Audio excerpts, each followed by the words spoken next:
नमस्कार दोस्तों, dynamic classes में आप सभी का स्वागत है। कल एक बच्चे का मैसेज आया, मैं उसे थोड़ा रिप्लाई देना चाहूँगा, उसे अपने शब्दों से थोड़ा मोटिवेट करना चाहूँगा। वो बच्चा कह रहा था कि सर इस टाइम मेहनत नहीं हो पाती है, एग्जाम डेट का कोई पता नहीं है, तो इसलिए मेहनत करने में मन नहीं लगता है। प्यारे बच्चों, एक बात सार्वभौमिक सत्य है, उसे आप गांठ बांध लीजिए। अगर मेहनत करने वाली उम्र में आप आराम करोगे तो आराम करने वाली उम्र में आपको मेहनत करनी पड़ेगी। तो इस चीज तक ना पहुंचे, आप अभी से मेहनत कर लें, कोई दिक्कत नहीं है। हमने जैसा पहले वीडियो में बताया था कि डेट के इंतजार में मत बैठे, अपनी तैयारी को मजबूत करें। क्योंकि हम देख रहे हैं बच्चे पढ़ाई को मजाक समझ रहे हैं, क्योंकि उनका कहना है कि हम रात में पढ़ नहीं पाते हैं, दिन में नहीं पढ़ पाते हैं। ये सब मेरे हिसाब से मजाक है, क्योंकि वही बच्चे रात रात भर चैट करने में उनको नींद नहीं आती है, लेकिन पढ़ाई करने को दे दो तो 5 मिनट में 10 मिनट में उनको नींद आने लगती है। तो ये सब सिर्फ मजाक की बातें हैं। अपने काम के प्रति दृढ़ निश्चय बना लो तो कोई चीज असंभव नहीं होती है। तो आप सोचते नहीं हो। हम ये नहीं कहते हैं कि आप इश्क ना करो, इश्क करो, लेकिन इश्क की कुछ विशेषताएं होती हैं, उन विशेषताओं को ध्यान में रखो। प्रेम करो, अच्छी बात है, प्रेम करना खराब नहीं है, लेकिन प्रेम की कुछ विशेषताएं होती हैं। उसमें पहली चीज तो आप ध्यान रखो, प्रेम उससे करो जो आपका कभी सर ना नीचा होने दे और आपको हमेशा आगे बढ़ाए, आपके समय जरूरत पर आपकी मदद करे, आपके दोस्तों में आपकी इज्जत बढ़ाए, आपके परिवार की मदद करे, परिवार की सेवा कर सके, जब जरूरत हो तो पैसा दे सके। तो इतनी बहुत सारी उसमें क्वालिटी होनी चाहिए मेरे हिसाब से। तो ये सारी क्वालिटी शिक्षा में है। अगर शिक्षा से मेहनत करोगे तो स्वाभाविक सी सारी इच्छाएं पूर्ण हो जाएंगी। आपका दोस्तों में कद ऊंचा होगा, आपकी इज्जत बढ़ेगी, आपके पास पैसा होगा, आपके परिवार की देख रेख हो जाएगी, हर एक सुविधा उसमें उपलब्ध है। तो शिक्षा से प्रेम करो, अच्छी चीज है। चलिए, ये तो बातें होती रहेंगी, चलते हैं अपने टॉपिक पर। तो आज हमारा जो टॉपिक शुरू होने वाला है हाई रिनेसा का है। हाई रिनेसा में हम बहुत सारी चीजों को पढ़ने वाले हैं, लेकिन एक चीज और यहाँ पर आपको थोड़ा अर्ली रिनेसा से बता दें। अर्ली रिनेसा को दो भागों में बांटा गया था, पूर्वार्ध और उत्तरार्ध। तो उत्तरार्ध के एक कलाकार हैं फ्रा एंजेलिको, तो उनको आप लोग थोड़ा देख लेंगे, उसके बाद हम अर्ली रिनेसा को पढ़ेंगे। उनसे थोड़ा 2-4 क्वेश्चन बनते हैं, तो हम सबसे पहले उनको ही देख लेते हैं, जो इंपॉर्टेंट चीजें होती हैं बता देते हैं, फिर आगे हम हाई रिनेसा पर चर्चा करने वाले हैं। तो यहां पर हम बात करेंगे आज अर्ली रिनेसा के एक कलाकार हैं, अर्ली रिनेसा के कलाकार हैं फ्रा एंजेलिको। फ्रा एंजेलिको को देखेंगे तो इन पर चर्चा थोड़ी बहुत करने वाले हैं। तो इनका जन्म बात करें कब हुआ था, जन्म, तो जन्म इनका ध्यान रखेंगे 1387 ईस्वी में हुआ था। 1387 ईस्वी में फ्लोरेंस, इटली, फ्लोरेंस इटली में हुआ था। और अगर इनसे इंपॉर्टेंट चीज बात करें तो यह ईसाई धर्म के प्रचारक अधिकारी थे। ये चीज इंपॉर्टेंट है, पूछ लेगा अर्ली रिनेसा का वह कौन सा कलाकार है जो धर्म प्रचार के लिए चित्रकारी करता था या कलाकार था। तो नाम किसका आएगा, फ्रा एंजेलिको का नाम आप लोग ध्यान रखेंगे। ये ईसाई धर्म के प्रचारक अधिकारी थे, इसीलिए इन्हें धर्म प्रचारक के रूप में जाना जाता है। तो ये इंपॉर्टेंट है। इन्हें फूलों के चित्र बनाना सबसे अच्छा लगता था, अच्छा लगता था। यानी फूल इनका प्रिय विषय था। क्या? फूल बनाना इनका प्रिय विषय था। तो ये भी इंपॉर्टेंट चीज है। इन्हें लिख लो, इन्हें फूलों के चित्र बनाना सबसे अच्छा लगता था। और इनसे क्या चीज इंपॉर्टेंट है? तो एक चीज और ध्यान रखोगे, फ्लोरेंस की कला में, फ्लोरेंस की कला में मनोवैज्ञानिक प्रवृत्ति का चित्रकार था। फ्लोरेंस की कला में मनोवैज्ञानिक प्रवृत्ति का चित्रकार फ्रा एंजेलिको था।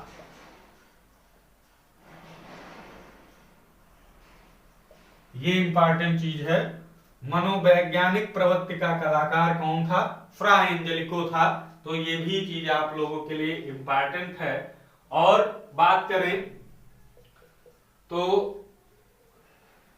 1437 में, 1437 ईस्वी में मार्को के कॉन्वेंट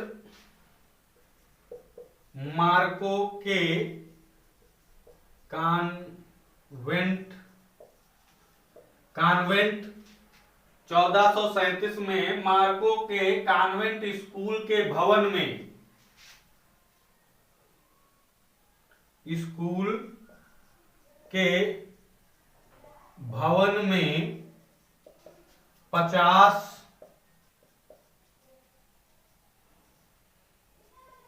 भित्ति चित्र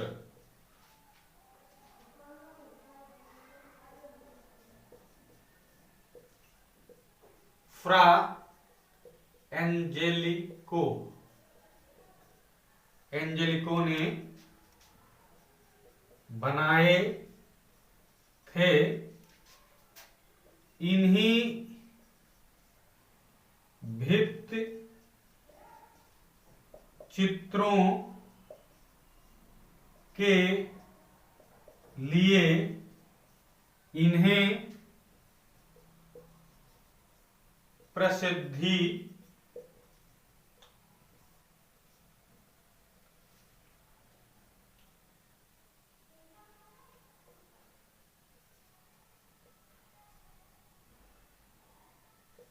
प्राप्त हुई। जब इन्होंने मार्को कॉन्वेंट स्कूल के भवन में 50 भित्ति चित्र बनाए थे, तभी से इन्हें चित्रकार के रूप में काफी प्रसिद्धि मिली। ये चीज बहुत इंपॉर्टेंट है कि फ्रा एंजेलिको को कहां से प्रसिद्धि हासिल हुई। तो मार्को के कॉन्वेंट स्कूल में 1437 में 50 भित्ति चित्र जो बनाए थे, उसके बनाने के बाद इन्हें प्रसिद्धि हासिल हुई। और एक चीज इनके और इंपॉर्टेंट याद रखो, ईसा का सूली का चित्र, ईसा की सूली का चित्र बनाते समय हमेशा कौन सा चित्रकार रोता रहता था, रोता रहता था। अगर ये क्वेश्चन पूछ ले कि ईसा की सूली का चित्र बनाते समय हमेशा कौन सा चित्रकार रोता रहता था, तो इसमें नाम फ्रा एंजेलिको का आएगा। फ्रा एंजेलिको ये जब भी ईसा की सूली वाला चित्र बनाते थे तो ये हमेशा रोते रहते थे। तो ऐसे कलाकारों को इंपॉर्टेंट की सूची में लाया जा सकता है। तो ये चीज इंपॉर्टेंट है, आप इसको। प्यारे बच्चों, अब हम बात करेंगे हाई रेनेसा की, जिसे पुनर्जागरण का चरम काल भी कहा जाता है। तो इस पर हम विस्तार से चर्चा करने वाले हैं। तो यहां पर आप लोग नोट कर लो, हाई रेनेसा, यहां पर नाम लिख लो, हाई रेनेसा या चरम पुनरुत्थान कला, चरम पुनरुत्थान कला, या इसी को कह सकते हो उच्च पुनर्जागरण काल। ये सभी नाम एक ही हैं, हाई रेनेसा हो या चरम पुनरुत्थान कला हो या उच्च पुनर्जागरण काल हो, ये आप लोगों के लिए बहुत ही इंपॉर्टेंट है, क्योंकि इसमें जो कुछ कलाकार आते हैं वो विश्व प्रसिद्ध हैं, यानी उनसे क्वेश्चन हमेशा पूछे जाते रहे हैं। तो हम इन पर चर्चा विस्तार से करने वाले हैं। तो इन पर ऐसे बहुत, जैसे लियोनार्डो दा विंची हो गया, माइकल एंजेलो हो गया, रैफेल हो गया, टिशियन हो गया, और कई बहुत सारे कलाकार हैं, उन पर हम चर्चा करेंगे। तो जितना आसानी से आप लोगों को याद हो सकता है, तो आज हम सर्वप्रथम चर्चा करने वाले हैं जो इस काल का पहला चित्रकार था, लियोनार्डो दा विंची। तो हम उस पर चर्चा करेंगे, फिर बाद में आगे देखेंगे तो माइकल एंजेलो पर चर्चा होगी। तो यहां पर हम सबसे पहले आज लिखते हैं जो इससे संबंधित है, उच्च पुनर्जागरण काल का समय। समय क्या है? तो 1500 से 1527 ईस्वी, ये उच्च पुनर्जागरण काल का समय है। इसी को पुनर्जागरण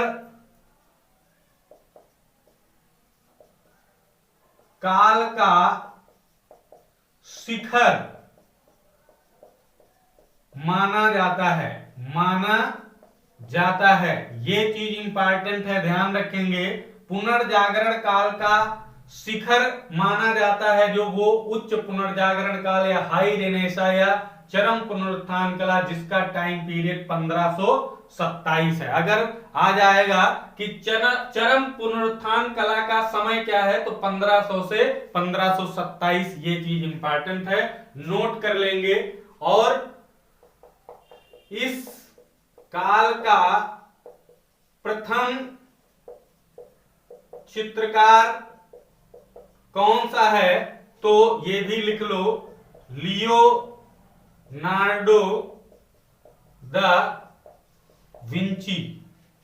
क्या नाम है? Leonardo da Vinci. ये इस काल के प्रथम चित्रकार हैं। तो हम इन पर आज पूरी विस्तार से चर्चा करने वाले हैं। यहां पर नोट कर लो, Leonardo da Vinci, Leonardo da Vinci. तो इनका जन्म बात करें प्यारे बच्चों, तो इनका जन्म देख लेते हैं। तो इनका जन्म कहां हुआ था? इटली में हुआ था 1452 में। 1452 ईस्वी में इटली, याद रखेंगे सभी बच्चे, इटली में। कहां? इटली में। इटली में, इसको ध्यान रखना है, 1452 में जन्म हुआ था। और पिता का नाम इनके ध्यान रखना है, इनके पिता का नाम था पियरो दा विंची। इनके पिता का नाम था। माता का नाम था, तो बहुत अच्छा नाम है, बहुत युवा इसका नाम को जानते होंगे, कैटरीना। तो माता का नाम कैटरीना था। और गुरु की बात कर लें, गुरु, तो इनके गुरु थे वेरोचियो। वेरेशियो, वेरोशियो थे गुरु, वेरेशियो नहीं वेरोशियो थे। तो ये ध्यान रखना है आप लोगों को, इंपॉर्टेंट है। तो इन्हें विंची को लिख लो, विंची को शरीरविद, शरीरविद और wonder of the age, wonder of the age कहा जाता है, कहा जाता है। इंपॉर्टेंट है, ध्यान रखेंगे। वंडर ऑफ द एज और शरीरविद किसे कहा जाता है? तो ध्यान रखेंगे किसको कहा गया है? विंची को, लियोनार्डो द विंची को। यह एक विश्व प्रसिद्ध चित्रकार हैं, साथ साथ यह एक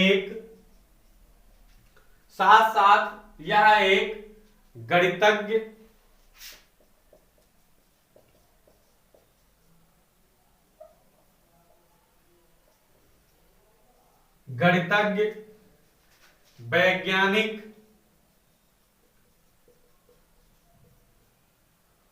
संगीतकार, मूर्तिकार और इंजीनियर थे, और इंजीनियर थे। देखिए इन्हें प्रसिद्धि किस लिए मिली, ये तो चीज आप लोग जानते हो, ये बहुत प्रसिद्ध, विश्व प्रसिद्ध चित्रकार हैं। तो इन्हें चित्रकार के रूप में मिली क्योंकि इनकी एक कृति है जो विश्व में बहुत ही प्रयोजन के रूप में अन्य राजाओं महाराजाओं के शयन कक्ष की शोभा बढ़ा चुकी है, जिसका नाम है मोनालिसा। तो ये विश्व प्रसिद्ध कृति इनकी रही, इसलिए ये विश्व प्रसिद्ध चित्रकार हैं। लेकिन ये साथ साथ एक गणितज्ञ थे, वैज्ञानिक थे, इंजीनियर थे, मूर्तिकार थे, संगीतकार थे। तो ये भी चीज आप लोग ध्यान रखेंगे कि एक साथ इतने इनके अंदर गुण विद्यमान थे। तो इंपॉर्टेंट था, तो ध्यान रखेंगे। अब इनसे इंपॉर्टेंट है कि हम देखें इनके प्रमुख कौन कौन से चित्र हैं जो इनको विशेषता की सूची में खड़ा करते हैं। इनका एक ग्रंथ लिख लीजिए, इनका एक ग्रंथ कौन सा है? पैरेगन, पैरेगन ग्रंथ के रचयिता तो विंची, याद रखेंगे विंची थे, यही लियोनार्डो दा विंची थे। इनके गुरु जो थे वेरेशियो और लियोनार्डो विंची साथ में मिलकर एक वो बनाए थे, चित्र श्रृंखला बनाए थे। तो उसको थोड़ा नाम बता देते हैं, वो कौन सी है? तो baptism of Christ, baptism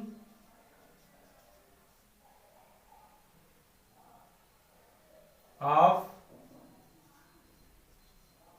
Christ, ये 1475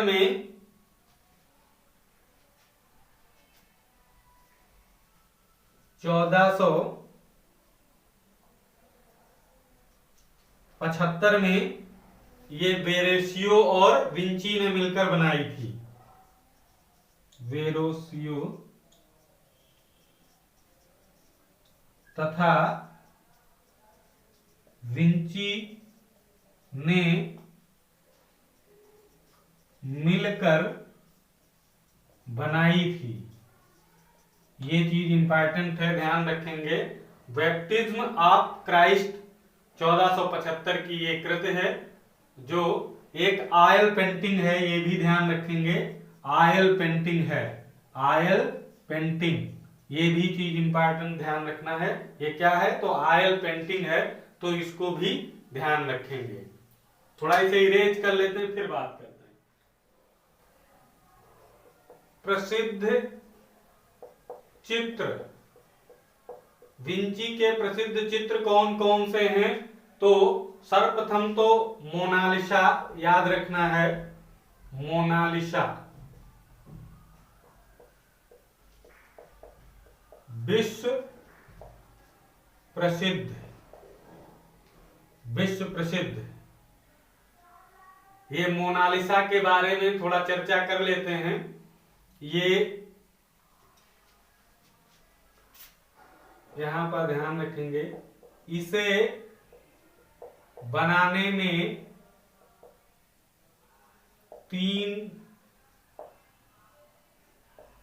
वर्ष का समय लगा था। क्या है टाइम पीरियड? तो 1503 से 1506 ईस्वी, ये टाइम पीरियड इसको बनाने में लगा था। ये चीज ध्यान रखेंगे मोनालिसा को।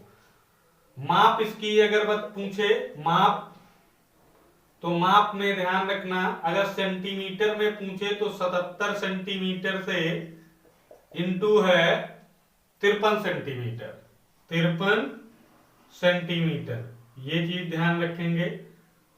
अगर ये सेंटीमीटर में पूछे, अगर इसी को इंच में पूछे तो इंच में 30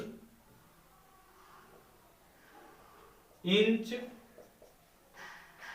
इंटू 21 इंच, 21 इंच, ये माप भी ध्यान रखना है। अगर सेंटीमीटर में पूछे तो ये, और इंच में पूछे तो नीचे वाले ध्यान रखेंगे। यह पॉपुलर की लकड़ी के पैनल पर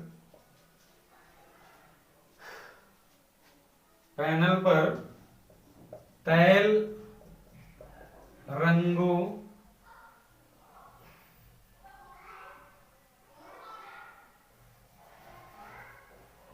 लकड़ी के पैनल पर बनाया गया है। यह पॉपुलर की लकड़ी के पैनल है, पैनल पर बनाया गया है, ये ध्यान रखेंगे। और तैल रंग में, कहा? तैल रंग में, तैल रंग ध्यान रखेंगे। और यह वर्तमान में कहां सुरक्षित है? तो लूव्र संग्रहालय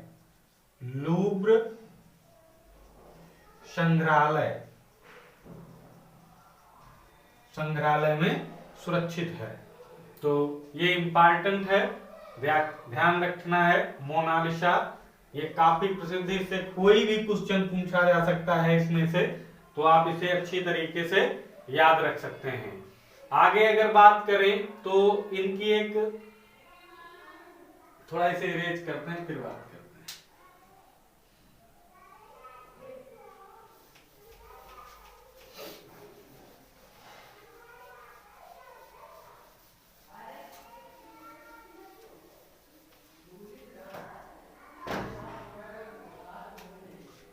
दूसरी अगर बात करें दूसरे चित्र की, तो है इनका अंतिम भोज,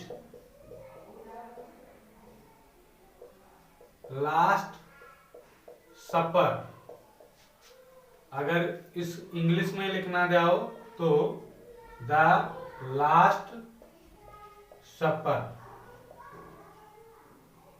सपर, ये जो है भी काफी प्रसिद्ध है। और ये वर्तमान में कहाँ है?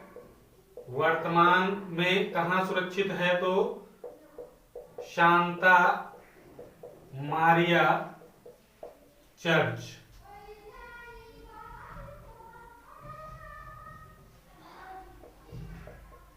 Santa Maria church.